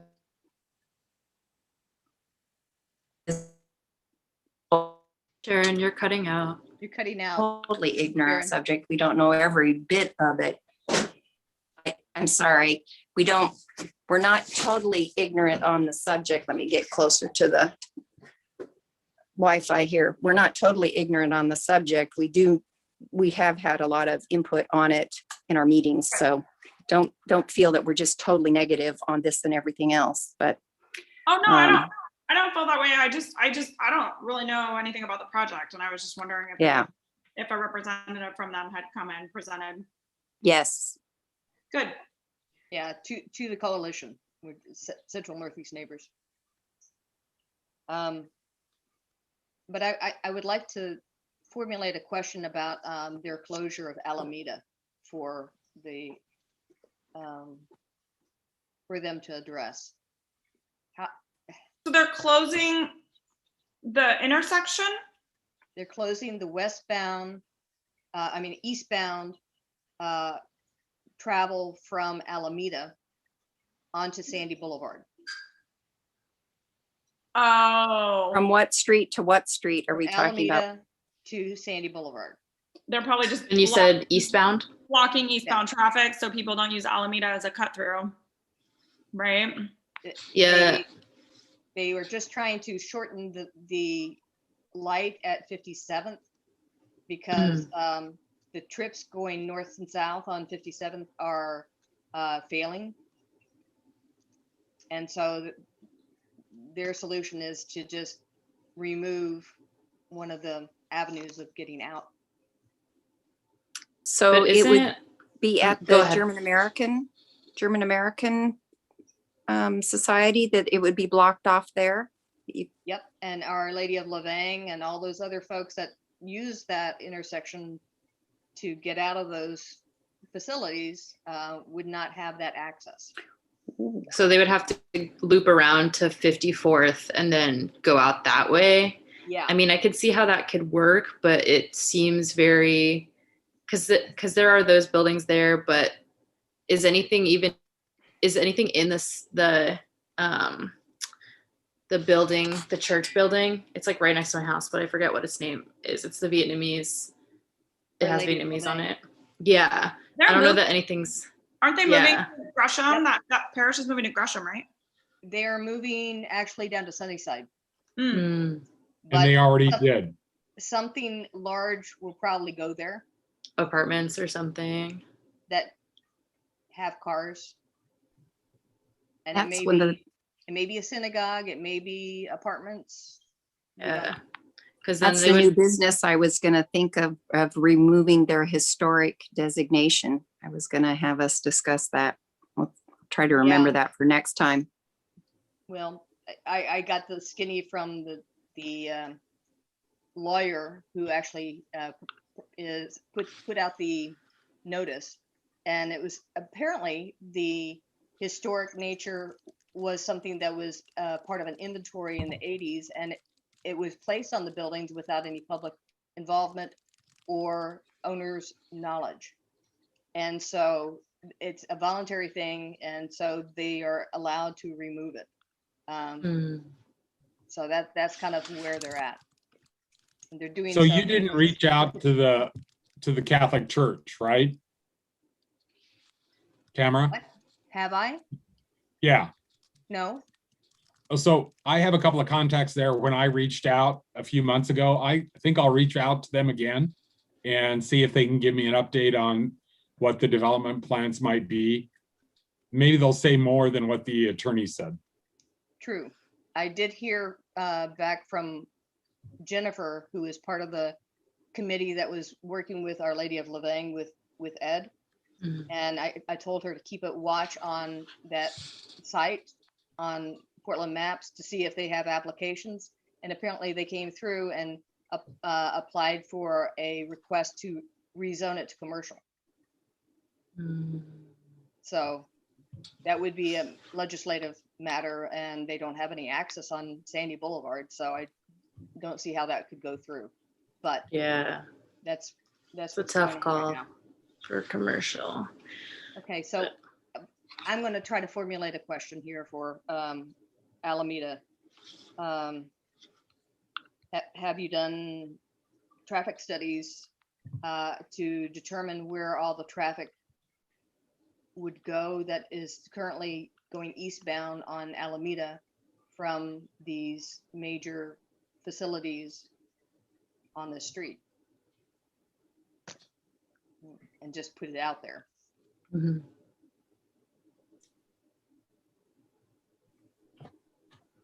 Was that property have frontage on Sandy too, though, or no?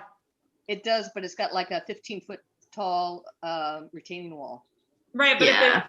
if they redevelop, Yeah, but it's huge. That area is very hard to navigate. Like there's already a lot of almost collisions, and then people park like pretty much on the left side. They park there. So it just gets very cluttered, and I think it would be very difficult for any commercial business to like make an entranceway there. It would just kind of open up that little corner across from Deuce Grill to be like an entranceway and exitway, and then people going on to 54th either from Sandy would, I could just see a lot of issues coming up with that being an entrance for more traffic.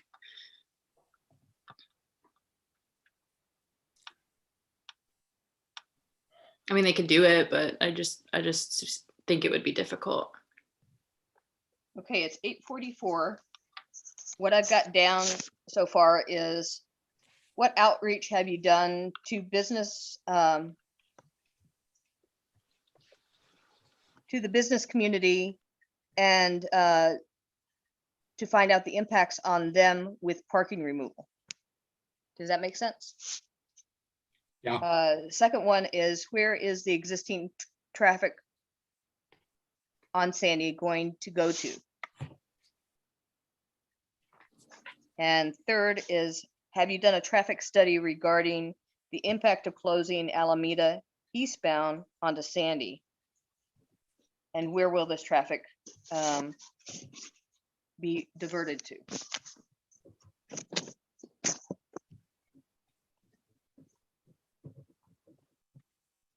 Does that sound like 3 good questions? Yeah. Okay.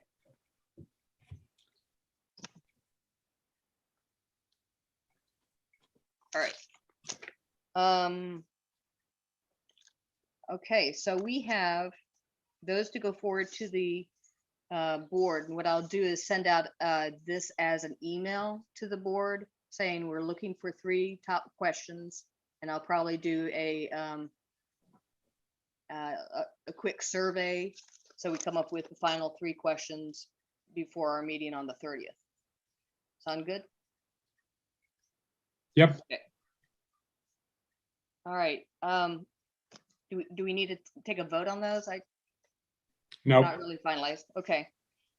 Do we have any updates on shelter to housing continuum that we want to talk about? I sent the letter of testimony that the PDX Shelter Forum put together, and that went to City Council. I did not listen to the City Council meeting about this, so I don't know if there were any decisions made.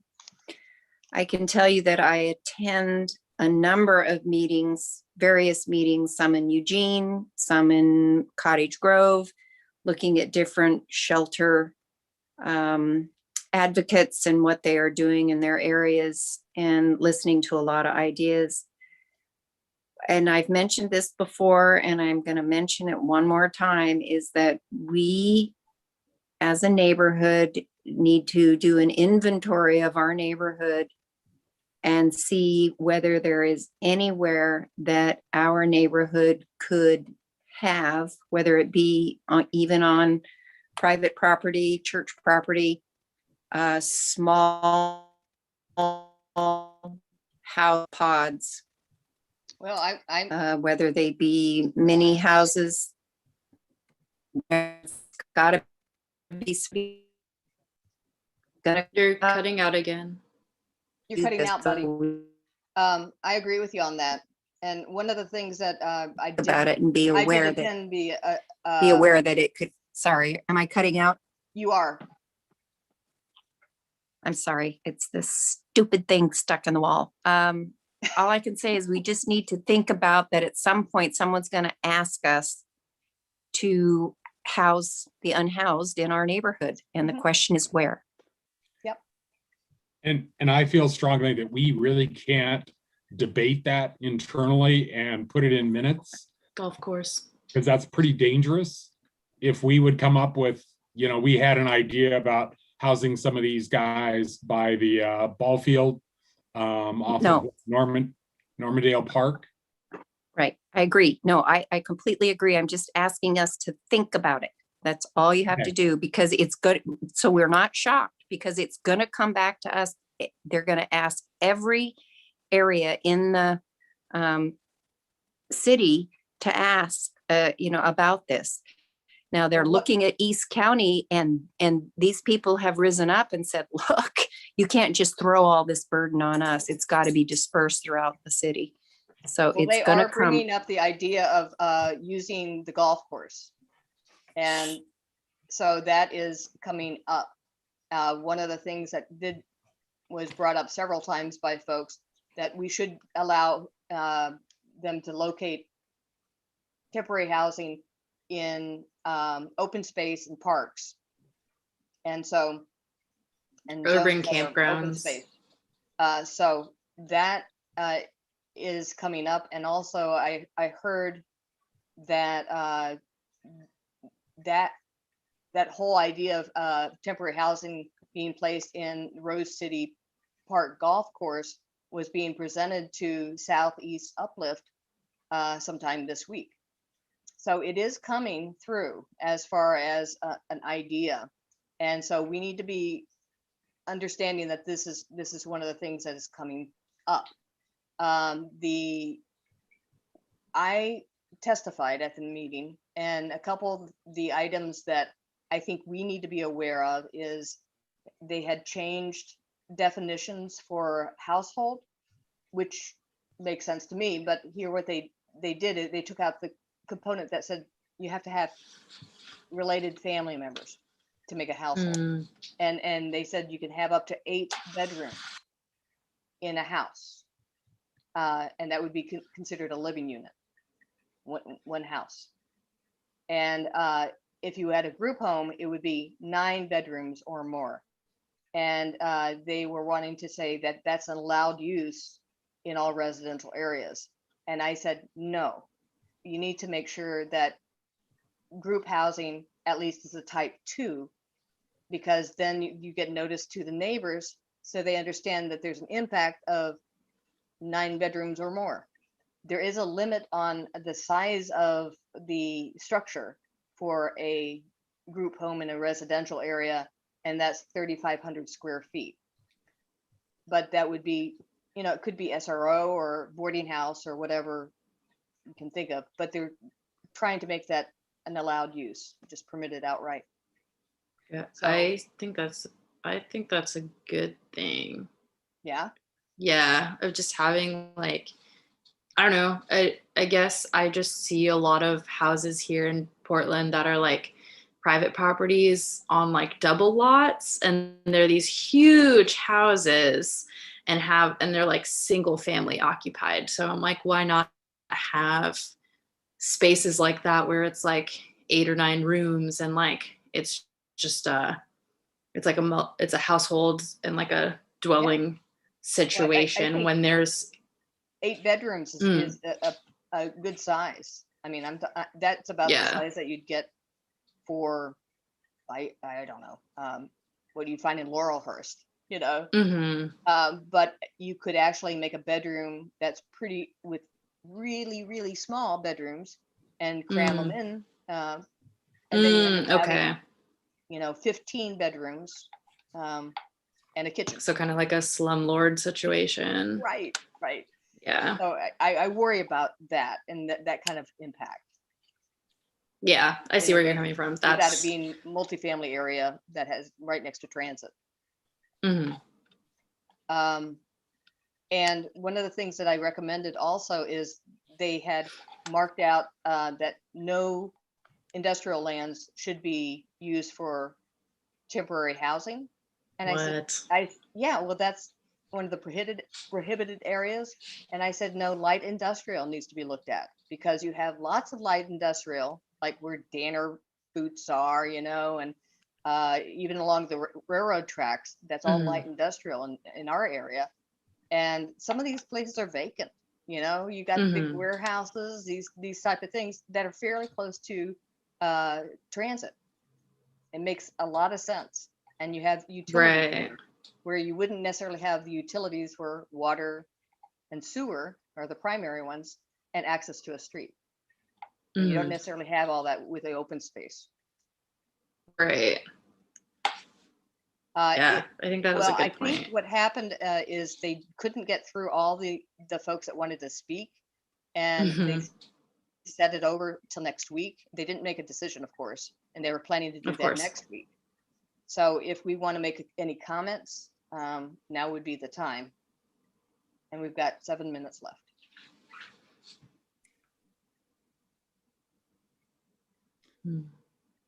So there was a Kelly? map. There was a map that showed up on the TV the other day. I haven't done the research into it, that identified all the areas that they were considering changing the zoning to allow for more housing of the houseless. Was that part of a presentation you saw, Tamara? All I saw were places where they are housing the houseless and all the places where people are camping, throughout the entire city. There is a 35 slide PowerPoint presentation. I couldn't download all of it that was shown at the city council meeting, and it was sheltered housing continuum that put that together. So you could probably look at that, Kelly, sorry. And you could see, so I think there were maps showing where there's current camping, and I thought there was one that potential places. But yeah, it was a real big swath. Yeah. And so what they're talking about is temporary and then to create more flexibility. And Lori, back in the day, they used to have boarding houses allowed, in this town, in this area. And so I don't see that as necessarily a bad thing. I think in some ways we really need to open up, flexibility. It's being done now. People are renting out their bedrooms and stuff like that. That's happening. So this just makes it legal. Well, thank you for testifying. Yeah, you're welcome. When's the next week meeting? Sorry. I don't know. I can look it up, but probably it's going to be next Wednesday. Okay. But if we want to testify, I think we need to pull something together now. Yeah, I would follow more on the vein of what you mentioned before about like industrial zones, because there's a lot of like industrial and then like specific commercial zones, because I'd be really curious to see like what businesses they're reaching out to and being like, you have all this extra land that you're not using versus like these green it is areas. Permitted in commercial zones. Okay. That wasn't permitted, wasn't prohibited. It's just, initially it was prohibited in open space and parks, and then industrial. And then they changed it a little bit and they said, okay, we're going to go with industrial, but it has to be no more than 2 acres and it has to be publicly owned and within the right category. And it's just, it was really weird how they put it. And it's like, Mhm. no, it doesn't have to be publicly owned, you know? Yeah. So, Seems like there's some lobbying behind that. yeah, I think there is. They had some spot that they were wanting to include. So I think industrial really needs to be looked at, the light Mhm. industrial. So is that a recommendation? Yes. Okay. I have a motion of having them include light industrial for the temporary housing element that's being I proposed second. for. Okay. All those in favor, say aye. Aye. Aye. You're all members now. You get to vote too. Nick, Jenny. Aye. Okay. Jenny. Yeah, if it's just limited to that, requesting that they include light industrial. Yep. I I mean, my just have, opinion is, like, the people are already here and they're not leaving. So, Or not. I mean, It's their home too. my opinion is having a, sanctioned place for them to go that's safe is probably safer for all of us. Absolutely. I mean, they're not going to leave the neighborhood. No, and one of the things that I testified about is that this is just the beginning of the global refugee crisis that we're facing. We're all facing this right now. I mean, we've got folks that have been burned out of their homes, and that's part of the climate change that we're facing. So whatever they do now is going to be something that we're going to be living with the rest of our lives, I think.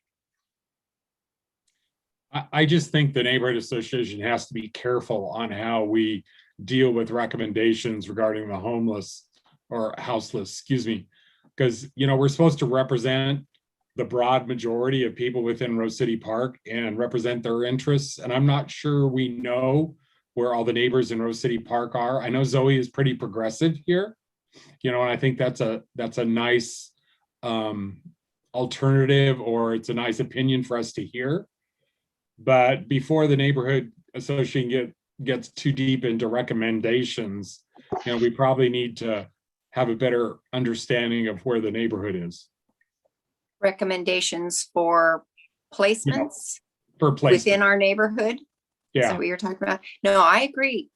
This is a huge and very volatile issue. And this is a very, very complicated issue that I can't even begin to fathom. I go to these Zoom meetings, I listen, I participate where I can, very limited, but there are smarter people. There are many people who are networking these hygiene units that I've been talking about. There are numerous groups that are putting those together and are collaborating together. This is very deep and very complicated. And no, as a single neighborhood association land use committee, we can't even begin to fathom even the questions to ask. I think this recommendation, though, is very good. It's an idea. Have you considered this? Maybe you should consider this more deeply. I think that's very valid. I'm not saying this particular company that's light industrial use their lot, not saying that. We're just saying, here's an idea, please consider it in the big picture. But I think if it comes forward that they want to use the golf course as a temporary site for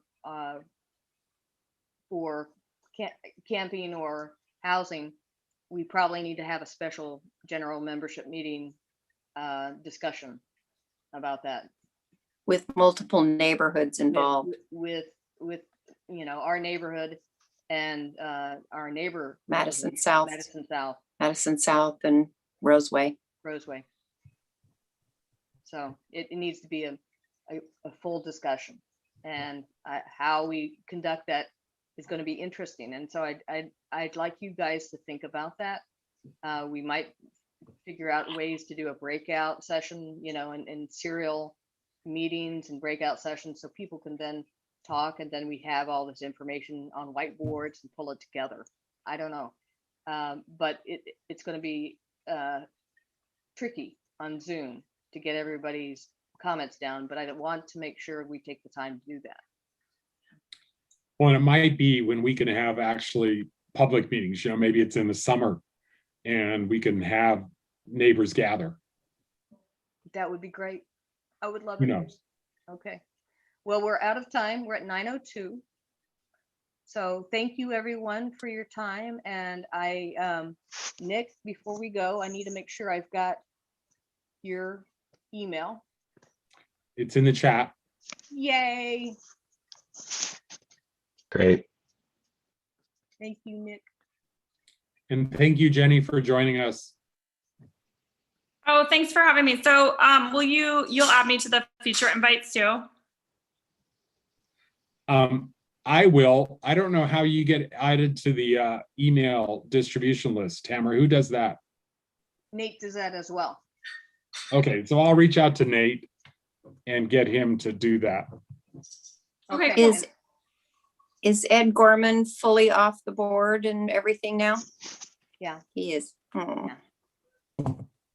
He just put in way too much energy and just kind of burned out. So Yep. Yep. We miss him. yeah, I miss him. Yep. All right. All right, everyone. Thank you. So much. Hey. Bye. Thanks. Everybody. Okay. Are Bye, you everybody. back? Nick, are you coming back too? Yes. I hope to. Yes. All right. Say All bye. right. Welcome, Awesome. Vote. Thank you. Bye. Welcome and good night. Bye.